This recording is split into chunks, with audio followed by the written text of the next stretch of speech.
Bahaya nggak sih dalam kehamilan itu kita mengalami mual muntah berlebihan, demam, sakit kepala yang hebat, mata berkunang-kunang, pendarahan pervaginam, bahkan nyeri perut yang hebat. Jadi kalau kalian mengalami masalah ini, kalian harus simak video ini sampai selesai ya. Semoga menjawab pertanyaan kalian semua.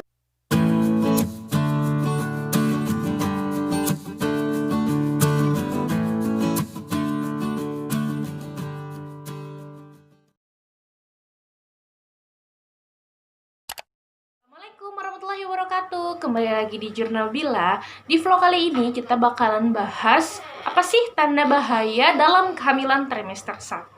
Tapi seperti biasa, selamat datang buat teman-teman yang baru gabung di Jurnal Bila. Kalian harus dukung terus channel ini ya dengan cara kalian bisa subscribe, like, komen, dan share video ini sebanyak-banyaknya supaya video ini bisa bermanfaat nih buat banyak orang ya. Dan kalian harus tonton terus video ini sampai selesai ya. Jangan sampai kalian skip supaya bisa menjawab pertanyaan-pertanyaan yang ada di benak kalian semua. Terima kasih nih buat teman-teman yang selalu dukung Jurnal Bila, yang selalu like, komen, bahkan sampai share video ini. Terima kasih banyak. Semoga Allah Subhanahu wa taala membalas kebaikan kalian semua. Penting bagi ibu hamil mengetahui apa sih tanda bahaya dalam kehamilan. Nah, pertama kita harus tahu dulu nih, apa sih yang dimaksud dengan trimester 1, trimester 2, dan trimester 3 ya. Pasti banyak dari kalian yang awam nih tidak mengetahui apa sih pengertian dari trimester 1, kok ada namanya tanda bahaya dalam trimester 1, trimester 2, trimester 3. Biasanya dalam ilmu kebidanan kita suka pakai bahasa-bahasa kalau menghitung usia kehamilan itu tidak menggunakan bulan ya, tapi menggunakan minggu. Kayak contohnya trimester 1 adalah usia kandungan dari usia 0 minggu sampai 12 minggu. Kalau trimester 2 dari usia kandungan 12 minggu sampai 28 minggu. Dan kalau trimester 3 adalah 28 minggu sampai 40 minggu. Jadi biar kalian gak bingung ya, trimester 1 itu usia kehamilannya dari umur berapa minggu sampai berapa minggu, atau dari umur berapa bulan sampai berapa bulan. Nah, tadi saya udah jelaskan seperti itu ya. Apa sih tanda bahaya dalam kehamilan? Nah, yang pertama adalah mual dan muntah. Mual dan muntah ini sebenarnya biasa terjadi pada ibu hamil ya, yang biasa disebut dengan morning sickness. Tapi mual dan muntah bisa menjadi suatu yang bahaya kalau misalnya para ibu hamil itu muntah dalam satu hari bisa 4-6 kali ya.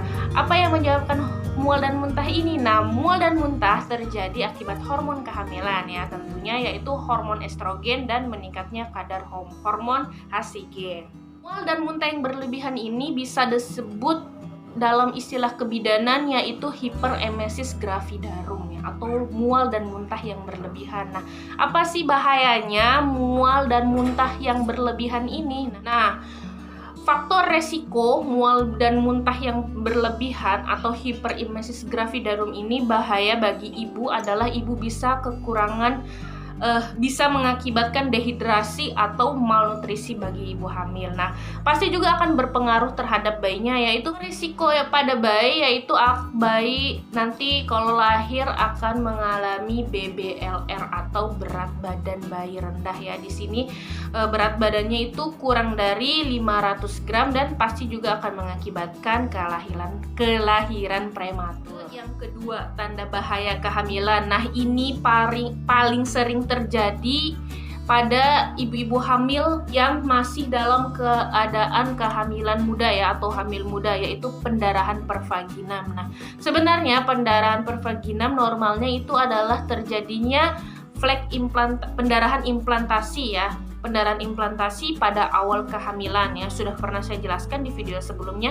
Tapi pendarahan pervaginam ini akan menjadi bahaya ketika yang pertama yaitu pendarahannya secara terus menerus ya. Perutnya sakit selama beberapa hari, selama 5 hari atau 1 minggu. Ini akan mengakibatkan apa? Yang pertama akan mengakibatkan abortus. Lalu yang kedua, pendarahan pervaginam sering dikaitkan dengan kehamilan ektopik atau kehamilan di luar kandungan. Dan yang ketiga, sering dikaitkan dengan mulahidatidosa atau hamil anggur ya. Jadi ketika kalian mengalami hal ini, pendarahan, lalu sakit, nyeri, dan pendarahannya itu berangsur-angsur, serta pendarahannya tidak, maksudnya dalam jangka waktu yang lama, kalian harus segera pergi check up ke fasilitas kesehatan terdekat. Yang lebih penting lagi, kalian harus pergi ke dokter ya.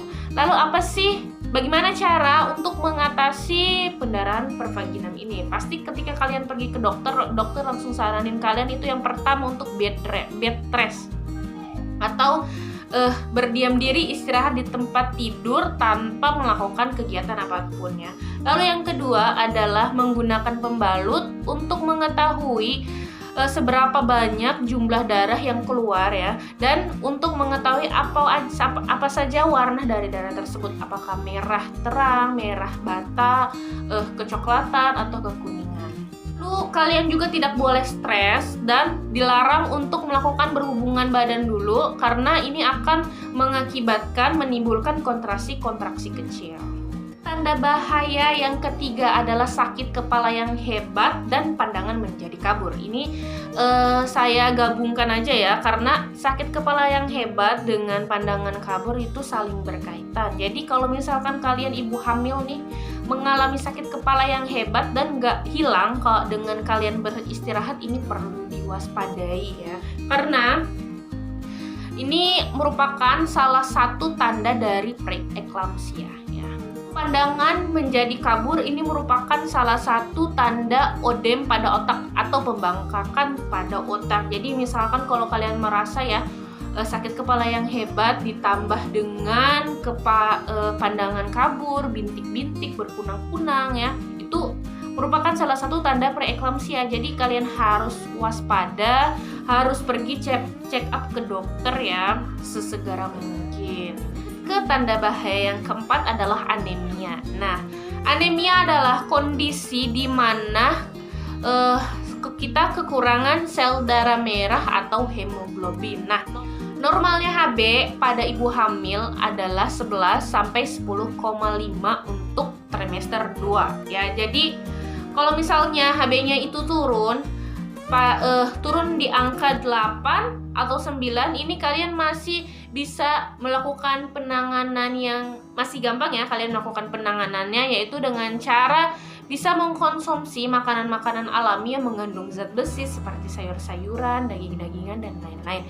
Lalu kalau untuk penanganan yang lebih spesifik, yang lebih harus dilakukan yaitu biasa ke dokter atau ke bidan nih biasanya ya, tuh dapat yang namanya tablet Fe yang harus kalian minum setiap hari untuk menambah penambahan zat besi di tubuh kalian, karena bahaya banget nih kalau ibu hamil dengan anemia, karena nanti kalau persalinan itu akan mengakibatkan biasanya pendarahan karena kontraksi uterusnya. Kehamilan yang kelima adalah nyeri perut yang hebat. Nah, ini tadi saling berkaitan dengan pendarahan pervaginam ya. Bisa terjadi hal-hal yang sama tuh, nyeri perut yang hebat, takut abortus, kehamilan ektopik, lalu takut juga mola. Tapi yang paling ditakuti dalam nyeri perut yang hebat adalah letak plasenta yang tidak sesuai. Nah, ini biasanya nih plasentanya menutupi jalan lahir atau yang disebut dengan plasenta previa. Jadi ini bahaya ya. Kalian kalau sudah nyeri yang hebat berturut-turut selama beberapa hari, harus segera kalian pergi check up ke dokter untuk mengetahui nih apakah ada yang salah dengan kehamilan muda ini ya. Apakah bagaimana dengan letak plasentanya, ketubannya, dan lain-lain. Tanda bahaya dalam kehamilan yang terakhir adalah demam ya. Nah, demam ini kalian harus ketahui, bila terjadi demam pada kehamilan ini bisa berbahaya. Dikatakan demam ketika suhu tubuh berada di atas 30 derajat Celcius. Nah, apa sih yang mempengaruhi demam ini? Yang pertama adalah infeksi virus yang terjadi pada air ketuban atau infeksi penyakit lainnya seperti penyakit Torch, rubella. Nah, ini sangat berbahaya bagi janin. Ini nanti akan berbahaya ya bagi organ tubuh janin ya, bisa mengakibatkan kebutaan dalam penglihatannya atau pada struktur tubuhnya, pada bawaan jantungnya ketika lahir nanti, dan juga bisa mengakibatkan kematian pada janin. Jadi buat ibu hamil nih, kalau kalian merasa suhu tubuh kalian itu di atas rata-rata, harus segera pergi ke fasilitas kesehatan terdekat.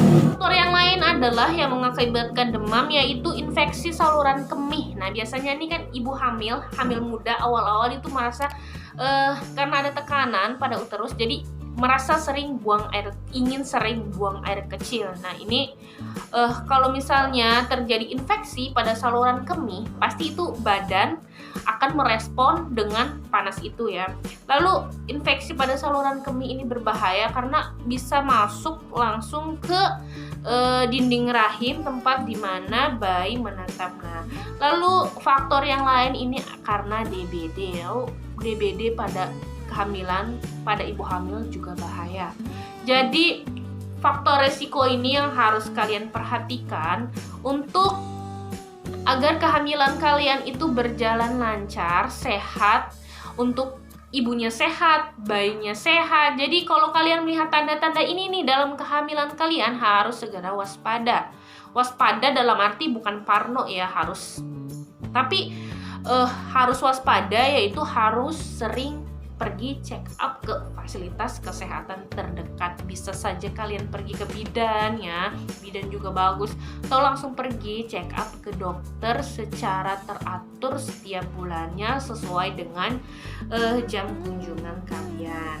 Penjelasan ini kalian mengerti ya. Jadi bagi teman-teman yang masih belum kurang mengerti atau ada pertanyaan-pertanyaan lain, kalian bisa nih langsung kalian tulis aja di kolom komentar, atau kalian bisa langsung DM di Instagram saya, Nabila Fajriati, supaya kita bisa berkonsultasi lebih lanjut, lebih lengkap dan lebih terinci mengenai permasalahan-permasalahan kesehatan yang ada pada kalian. Sampai di sini aja cerita kesehatan kita. Semoga bermanfaat ya buat kalian semua. Dukung terus channel Jurnal Bila supaya lebih berkembang lagi dan memberikan informasi mengenai kesehatan ibu dan anak yang bermanfaat buat orang banyak. Terima kasih. Jangan lupa kalian subscribe bagi yang belum subscribe ya.